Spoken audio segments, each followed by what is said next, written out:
If you have a year of skilled work in Canada, it's a good idea to create your Express Entry profile.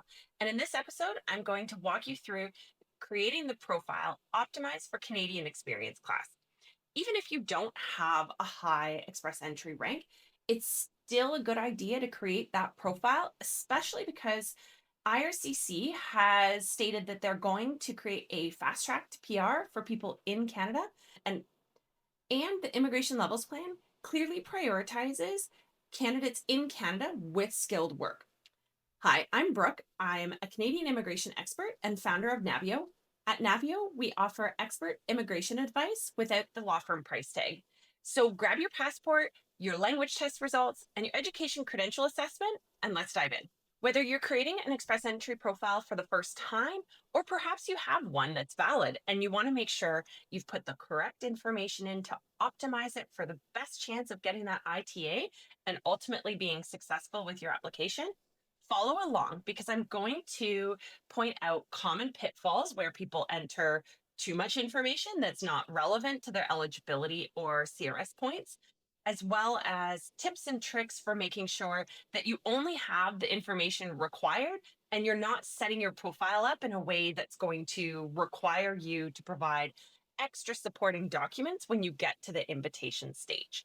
I'm also going to cover the matter of spouses accompanying and non-accompanying, and IRCC's current take on that matter, because how you declare your partner dictates your Express Entry points, and IRCC's opinion on strategically including versus not including your spouse as accompanying is shifting. I don't have all of the answers at this point because the matter is still in front of federal court judges, which once decisions are made, will have more clear direction on how IRCC is treating accompanying versus non-accompanying spouses.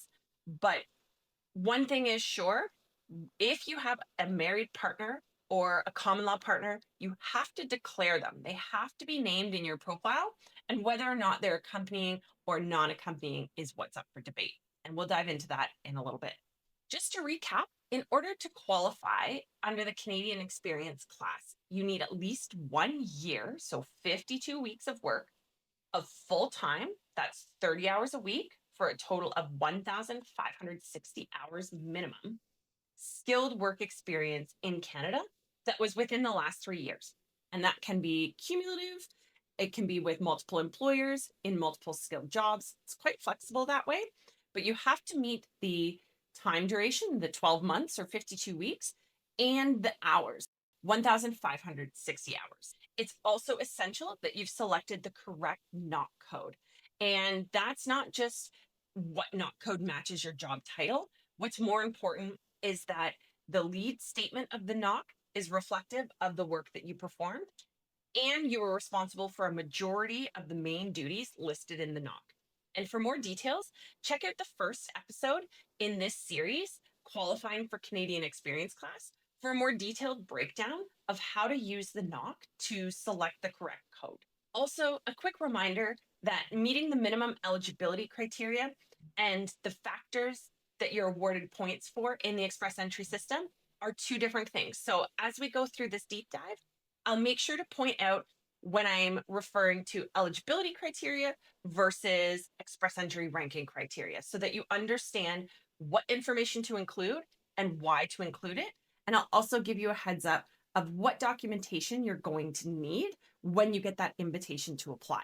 Because at this stage, when you create your Express Entry profile, all you need is your education credential assessment and your language test results. In fact, you don't even need the education credential assessment because there's no minimum education requirement for CEC. But based on historical data, it's highly unlikely you'll get an invitation to apply without an education credential assessment. That being said, you can create your Express Entry profile with just your year of work in Canada and your language test results, and then add the education credential assessment details at a later date because you are able to update and submit new information once your profile is created, and then the Express Entry system will recalculate your score. So I highly encourage you, if you have that language test and you have the year of experience, create your profile because there are no guarantees. We never know what the minimum rank will be to get that invitation to apply. And if your hat's not in the ring, you're not going to win. There's no downside to creating the express entry profile now if you meet the minimum eligibility criteria. All right, grab your passport, grab your language test results, and let's dive in. First step, log into your �my_CIC account. This is the same one you used to submit your work permit application in the past. And once you're in, scroll down to Start an Application and click Apply to Come to Canada. If you already completed the Come to Canada questionnaire, you can enter the reference code here, or you can select Express Entry from the options below. First question asks where you intend to reside. If you are for Canadian experience class, you must select a province other than Quebec. And if you're in a province hoping to be selected from the provincial nominee express entry aligned programs, then select that province. I'm going to choose British Columbia, select the type of language test that you completed, and make sure that you have test results that are no more than 2 years old. Select the date you completed the test. You can enter the test scores. So these are the actual scores from the test, not CLB level. So copy the exact scores from your test. And if you completed a French and an English test, you can enter the test results of the less strong or the lower results as your second official language. Now, the next question asks about your Canadian work experience. You have to choose 1 year or more from the dropdown to be considered eligible in the Canadian experience class. The system will let you proceed and make another selection, but once you submit the profile, it will deem you not eligible, meaning you don't meet the criteria of one of the express entry managed programs, and it will decline your profile. So selecting 1 year or more ensures that the system recognizes that you meet the eligibility criteria of the Canadian experience class. And if you don't quite yet have a year of skilled work in Canada, then hold off, don't submit your profile until you reach the 1 year mark. Again, 52 weeks and 1,560 hours. And this question here, we're asking about tier. If all of your work experience was in the same NOC tier, then you select that one. If your work experience was split across multiple tiers, select the tier that represents the majority of your experience. So if you worked 8 months in a supervisory role and then another 4 months in a managerial role, you'll select the tier that matches your supervisory experience because that's the majority of the skilled work that you're using as the basis of your eligibility for the Canadian experience class. This is also going to dictate the primary language test threshold that you need to meet. If you have the majority of your experience in tier 2 or 3, you have to achieve CLB level 5 or higher in each of the language test areas. And if the majority of your experience is in CLB 0 or 1, you have to attain CLB 7 or higher in each of the language test areas on your primary language test. Okay, and here is your personal information. Make sure it matches exactly your passport. Now, what is your marital status? If you are legally married, whether inside Canada or outside Canada, you will select married. You can select legally separated or divorced. If you are in a second relationship or a subsequent relationship, choose the option that best reflects your current marital status. And if you are common law, those are partners who have resided together for at least 12 consecutive months or longer in a marriage-like relationship. Now, will this person accompany you to Canada? This is a very loaded question at this point in time. Previously, IRCC didn't take issue with people declaring their spouses as non-accompanying. They didn't encourage it, that's for certain, but it wasn't a topic that they scrutinized. Today, IRCC has been pushing back very strongly. And if your spouse or common law partner is currently in Canada with you and you declare them non-accompanying, you can expect that IRCC will raise questions about how genuine your response was to this question. So just to back it up again, will this person accompany you to Canada? When it comes to including a family members in your application, you as the principal applicant include your spouse or common law partner and any dependent children. And dependent children are those under 22 years old who still rely financially on you. When IRCC is asking, are they accompanying? It means, are they being processed for PR at the same time as you? And answering this question in the affirmative, yes, indicates to IRCC that your partner intends to become a permanent resident at the same time as you. Answering no indicates that your partner does not intend to become a PR at this time. Regardless of the answer, you have to declare your partner and provide their personal details. They'll also need to undergo a medical exam and provide police certificates, because whether or not they're accompanying, IRCC still assesses their admissibility. And declaring them is just simply required, but it also retains your ability to sponsor them for permanent residence at a later date if they don't intend to become a permanent resident now. But back to IRCC's current stance on this matter. I'm going to share with you the comprehensive ranking system. Here you can see that points are awarded based on whether or not you're including a spouse or common law partner. And that comes back to the question of, is your spouse accompanying or not? If you declare that your spouse is non-accompanying, then your express entry points are calculated as if you do not have a spouse. And you can see that the points available to the principal applicant are higher when a spouse is not factored into the ranking. And so what some candidates have done is declare their partner non-accompanying to strategically increase their express entry rank. And what IRCC is saying is, be very careful and make sure you're answering this question accurately and not simply in a way that strategically boosts your express entry rank. An example is if your spouse is currently in Canada with you as a temporary resident, whether that's a worker, student, or visitor, IRCC will certainly question the genuineness of your declaration that your partner or spouse is non-accompanying if they're here with you. But that is up for debate. There are many immigration lawyers who are currently representing cases in front of federal court judges to say that's not fair. There's the concept of dual intent, and someone can be here as a temporary resident and not intend to become PR, while others might intend to become PR, but not right now. So it's a matter that is very live and active at the moment. And my advice is to ensure that you are answering this question genuinely. Next, you'll enter your spouse's personal details. And again, this information has to be provided whether or not your spouse or partner is accompanying or non-accompanying. Once that information is entered, now you are presented with the forms that you must complete in order to finalize your express entry profile. And you'll notice that there are forms for you, the applicant, and for your spouse.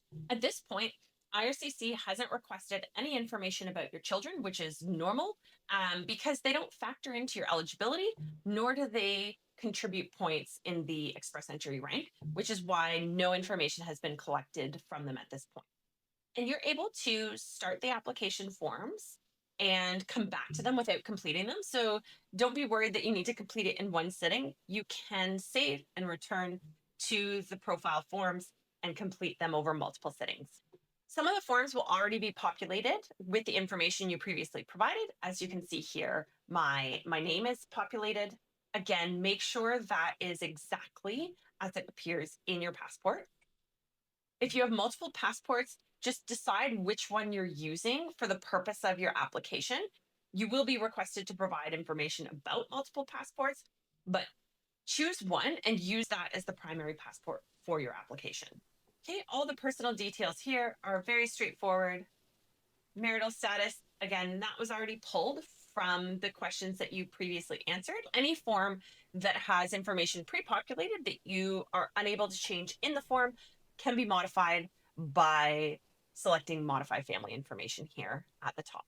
National ID documents are documents issued by your country of residence or citizenship that aren't your passport. The immigration history and citizenship question is asking about any previous applications that you've made to IRCC. That includes requests for entry as a visitor. So, for example, an ETA or a temporary resident visa, TRV.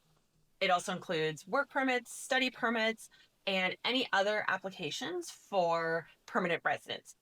What it doesn't include is previous express entry profiles, because an express entry profile is not an application. It's an expression of interest. So if you previously had a profile that expired, you're not required to declare it here, although it doesn't harm anything to do so. So if I select yes, next question it asked is, have I applied for express entry before? I'm going to answer no. I might have had a profile, but if I hadn't applied, if I haven't received an invitation to apply and actually submitted an application, then the answer is no. Your UCI can be found on any other correspondence from IRCC, whether it's an approval letter or a submission confirmation, your previous immigration documents like a work permit, and you can add that there. The UCI stays the same across all correspondence and documentation, whether you've had multiple types of permits, the UCI number should be the same. I have seen situations where one individual had multiple UCI numbers, but that's not common. Again, select your country of citizenship. If you have a passport for more than one country, then include them all here.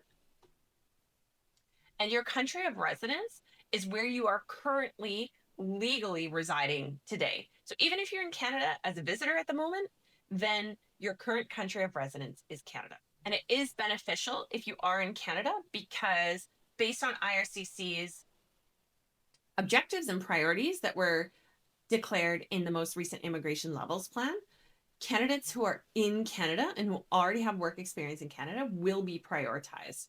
We don't know exactly what that will look like, but being able to say that you are in Canada, if you actually are, of course, if you're not in Canada, you will select the country that you are in, and you will not provide false information. But if you are in Canada, make sure that you select Canada so that you are as likely as possible to get an invitation to apply, whether it's in a CEC round or whatever the fast track permanent resident program will look like in 2026 and 27. Next, the next question about family members is where you will now declare your children. And again, children are dependents who are under 22 years old and still rely on you financially. If you have a child who is married or in a common law relationship, they are not counted in this question here. So for example, if you have 2 young children and a spouse, you'll answer 4 because it includes you as well.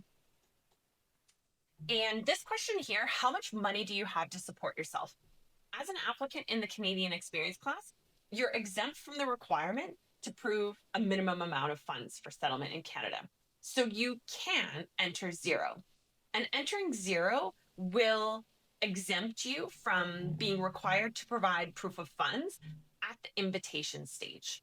So that can be helpful.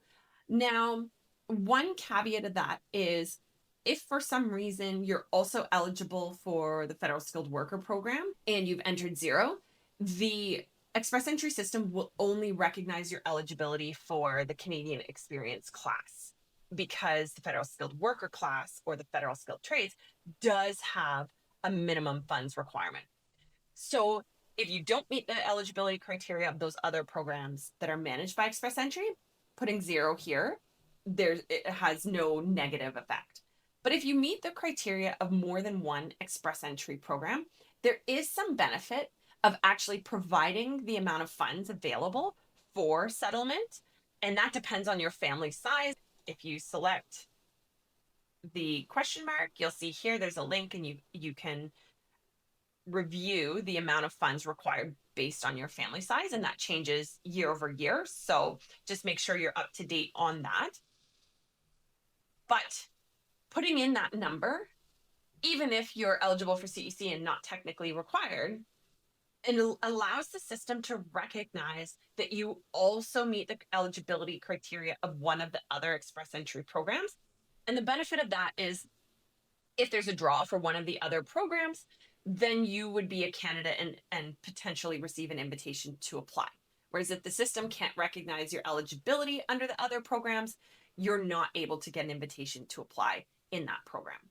At this point in time, with IRCC's priority on candidates with Canadian experience who are in Canada, it's probably pretty safe to put 0. But just putting that out there as a caveat, if you do have the funds and you're able to prove it, and it's not going to be too much hassle for you to get that evidence, including a bank letter and 6 months of bank statements, then it's probably pretty safe to put that in. This question here, for Canadian experience class applicants, is really only relevant if you have siblings, because you will be awarded points for siblings who are Canadian citizens or permanent residents who are also residing in Canada.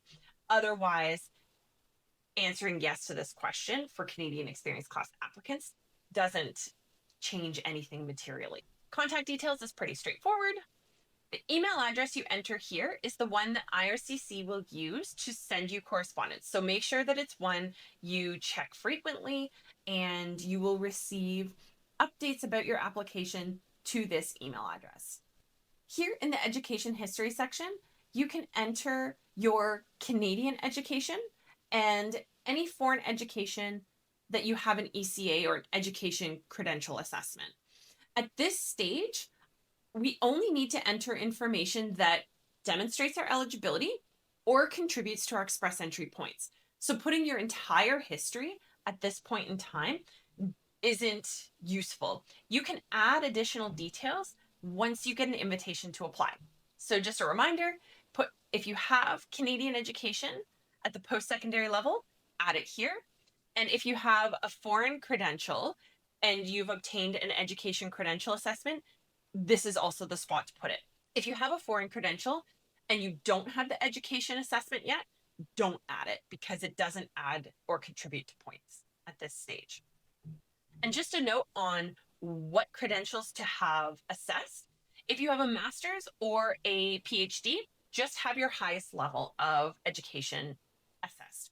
If you have multiple post-secondary credentials and one of them is at least 3 years long, have 2 of the credentials assessed. The one that's 3 years long, and then another one, whether it's a postgraduate certificate or diploma, and that will get you the most amount of points.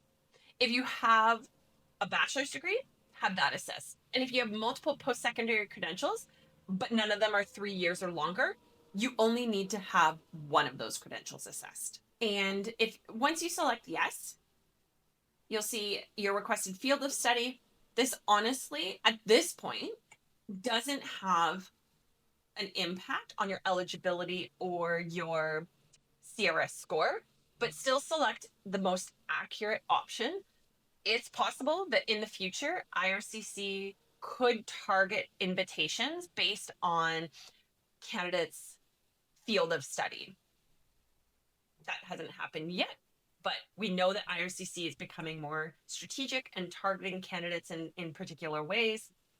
And that's just one that I think could be in the future something that IRCC uses to narrow down who receives an invitation to apply. Enter the years of study, and if you're still studying, you would enter yes, but if you are currently completing a credential, I wouldn't add it in your profile, because only completed credentials count toward your eligibility and are included in your express entry rank. So if you're currently studying, that's something that you can add later when you get your invitation to apply, or it's something that if you complete it before you get an invitation to apply, you can come back and add it to your profile then. So answer all of these questions, and then at the bottom, were you awarded a Canadian credential? If the answer is yes, it asks for more details about where you studied, what you studied. So answer these accurately because this will factor into the points you get in the express entry system, whether or not you get those bonus points for Canadian education. And if you answer no, the next question is going to ask if you have that ECA, and that's where you're going to be prompted to enter the organization, the date you obtained it, the ECA number, etc. So do this for each period of post-secondary education. And save and add, and you'll notice that this table will populate. Again, we only want to include the credentials that demonstrate our eligibility, and which for CEC, there are no minimum eligibility criteria. So then the second point is we want those credentials that contribute to our express entry rank. Next, you have official languages. So here you'll enter your test result details, and you will also declare which test results, if you've done both French and English, you'll declare which ones you want considered as your primary language and which ones you want considered as your secondary language. The next form is the province and territory. You can select all provinces and territories. Make sure you do not select Quebec because Canadian Experience class applicants have to reside outside Quebec. And here, if you have a nomination certificate from a province, you can add it. Typically, if you are applying in an express entry aligned provincial nominee program, you'll already have completed your express entry profile because that's a requirement of applying to the provincial program.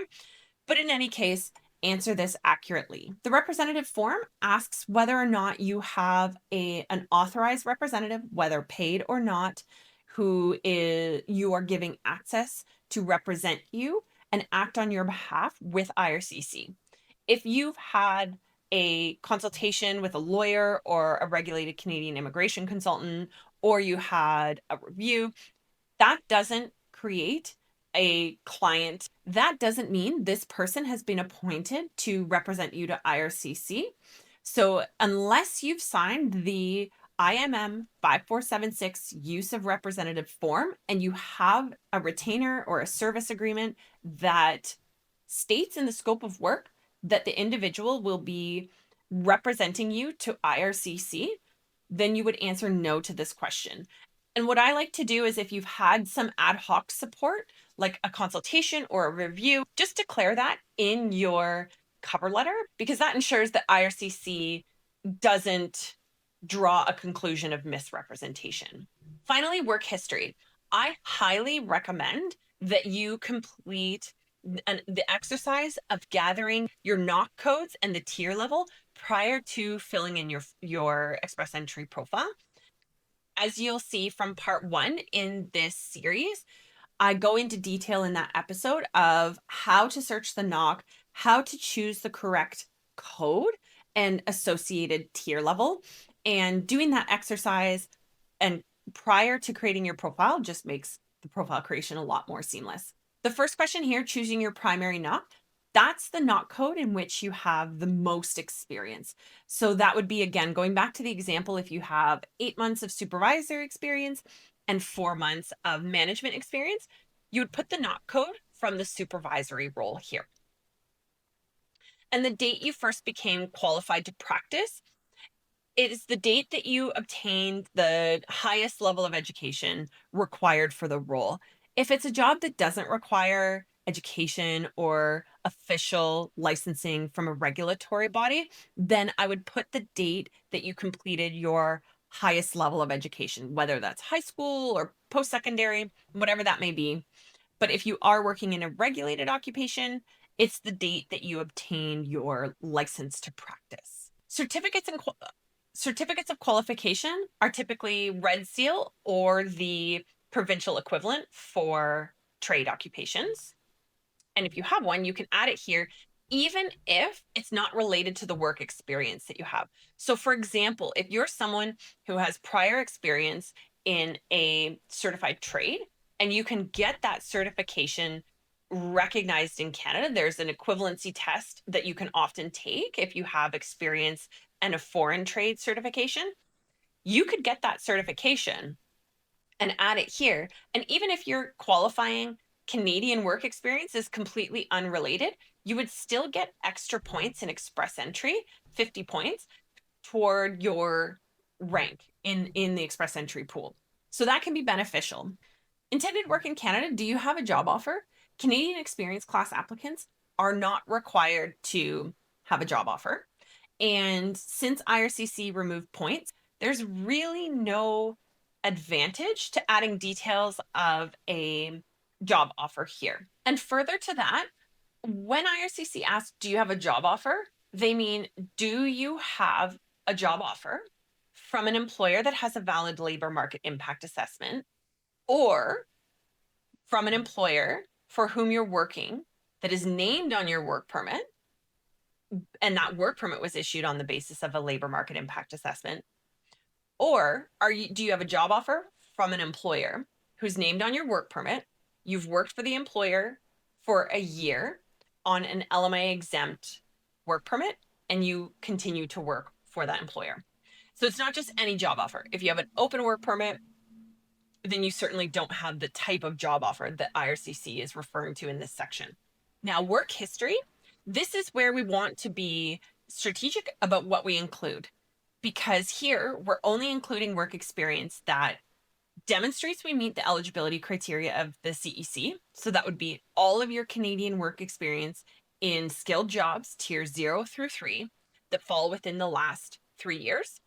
And we want to include work experience that contributes to our express entry rank. So you can get a maximum, so you can maximize your points for Canadian work experience if you have 5 or more years of work in Canada. And for express entry points, that work experience can be in the last 10 years. So you'll see that difference between eligibility and express entry rank.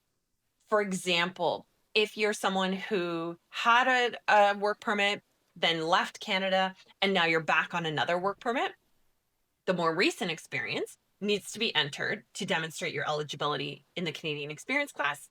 And you can still enter the older work experience if it falls within the last 10 years, because that's going to increase your express entry rank up to a maximum of 5 years. There's not a benefit of adding more than 5 years of Canadian work experience within the last 10, because you've maximized your points, you meet the eligibility criteria. All that's going to do is increase the amount of evidence you need to include in the application. So keep it to 5 years within the last 10 years, with at least 1 year that falls within the 3 years before you create your express entry profile. In this section, you also want to include foreign work experience up to a maximum of 3 years that falls within the last 10, because you don't get any more express entry points for more than 3 years of foreign skilled work experience. Adding more just makes more work for you by prompting you to upload proof of that experience when you get your invitation to apply. So here we can be strategic and keep in mind that any experience you add here needs to prove your eligibility and maximize your express entry rank. Anything else does not need to be included, because it can be added at the invitation stage in your personal history section. And for spouses, you'll see there's only a few forms. Your spouse doesn't need to prove their eligibility for the Canadian experience class. Only the primary applicant, which is you, have to do that. And your spouse is included and details are collected for the purpose of calculating your express entry rank. From the comprehensive ranking system, you can see that your spouse can be awarded points that are added to your express entry profile for their level of education, and they'll need an education credential assessment for any foreign credentials. They can add points for their official language, and they're only awarded points for one language. So they don't get bonus points if they complete both a French and an English test. So it's advantageous for them just to do whichever test they're strongest in. And then they'll get points for Canadian work experience, not foreign work experience. And that's Canadian work experience in the last 10 years that's in tier 0 through 3.